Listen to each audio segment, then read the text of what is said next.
Thanks so much, Jacob, for joining me today. We just jumped off a Clubhouse talking about a really awesome topic, and really is an end to our session. So we've been running for the past 6 weeks, our 12th session, which is part of New Realtor Marketing and Mindset. Scaling your business is one of my favorite topics, and it's something that you and I are passionate about.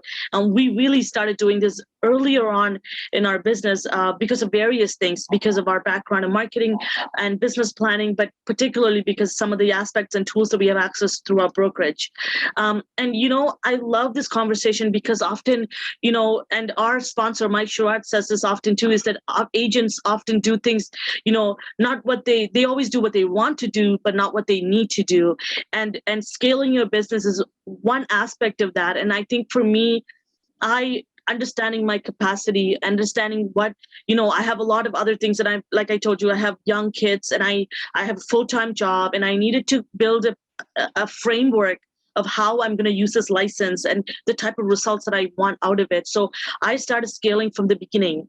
And and a lot of the times people think about scaling their business, and Shane Carvalho, he was our guest today, and he brought in tons of different insights to our discussion. And he is a great example of someone who's successful, who started at a very young age in this industry and who's really built quite the momentum. And that's why we brought him in today to really share some of his insights. And what I resonated with for that is, you don't have to wait for your business to kick off for you to really start planning ahead, and one of the things that I'm doing right now is relying heavily on my CRM. It truly is a nucleus and anchor to my business.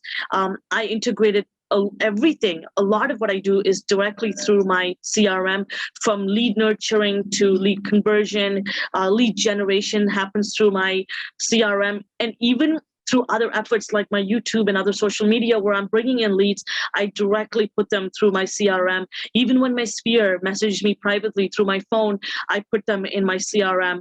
And, and I think that if you make a business that is automated and using tools that you have access to, right, folks, like make sure you go back to your brokerage, go back to your broker, and you ask them, what do I have available?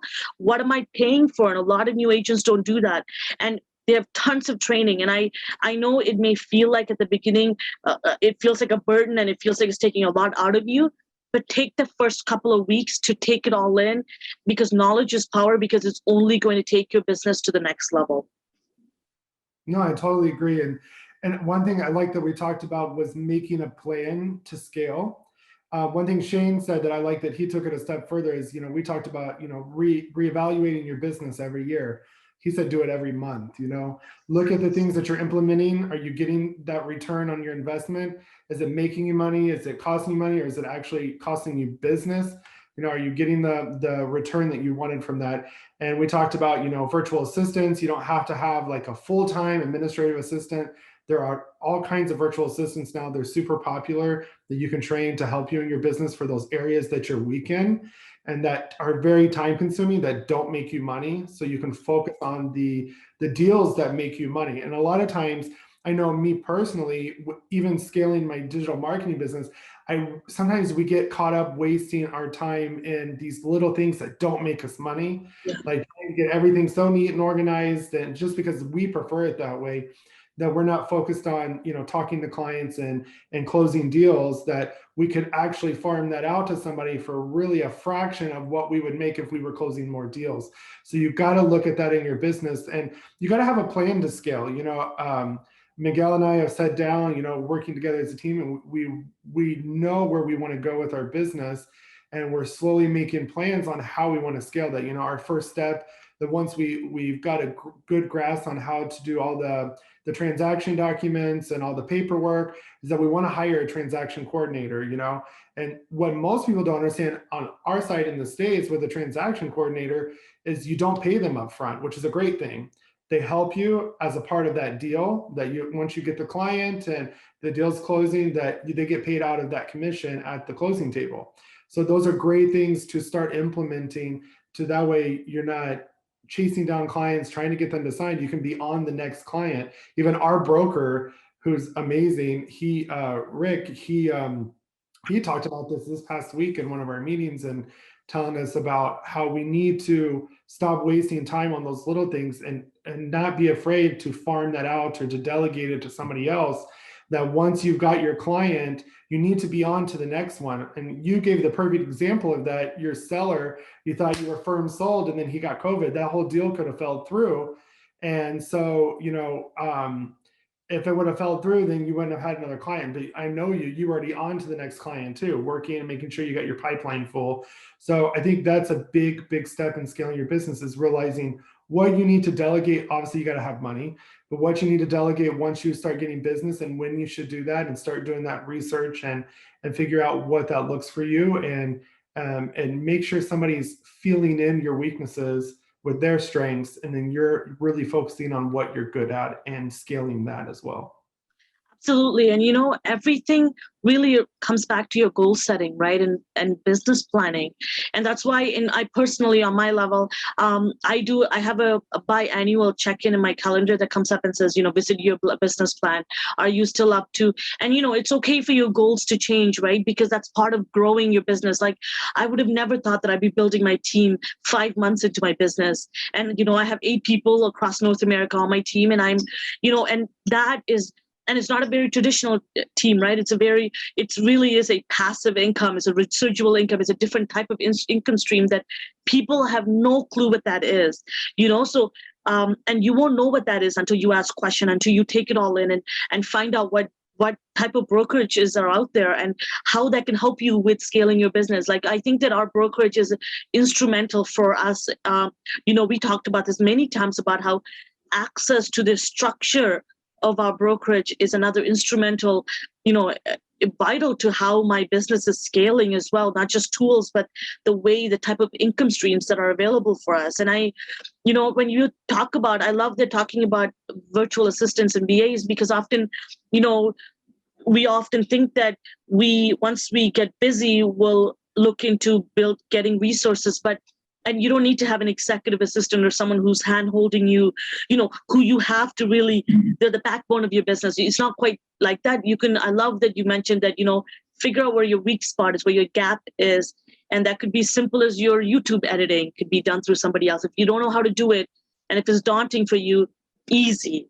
You could easily outsource that, because the time cost, right? That's what another thing that we don't often calculate is, we're like, oh, it's easy to do, I'll figure it out. But often it'll take you a couple of days to figure out, where you could have paid someone $7, in US dollars, to kind of maybe put together a quick edit job but often we don't think like that. So I think it's really important that you look at what isn't working and try to figure out a solution for that up front. And that's part of scaling your business up front. And lastly, I want to come back to, part of scaling your business is building a team. And, and some of the ways that I'm doing it is, I have some agents in the greater Toronto area that I'm part of. And some of my buyers, there were some buyers that I told you this, Jacob, like, buyers can, obviously buying is a big decision, so the people want to find the right property for them to move to. So I was driving this, a couple of my buyers for 20 houses, 30 houses. And it was exhausting. It was a lot of time that I was putting in showing them properties. And I realized that I may not be the right person for them. And I've assigned them to, and I've literally assigned some of the lead in my CRM to someone on my team. This way I'm making a rev share profit as well as a revenue share. So win-win-win. And I think that, and I'm not letting this client go. So I think that, think about, you don't have to hold everyone dearly close to you, all your clients, even if something isn't working. Think strategically of how you can let them go, but keep them closer, right? And I think that, figure out how you want to scale your business up front. And I think you're going to laugh when I say this. It really comes back to the initial conversation we had. And that's why we call this marketing and mindset, because everything we do is around mindset. You can have all the resources in the world and be miles away because you wake up every day thinking that, oh, I don't know if I'm ready for this, right? So yes, you are. The fact that you're listening to us is you're ready for this.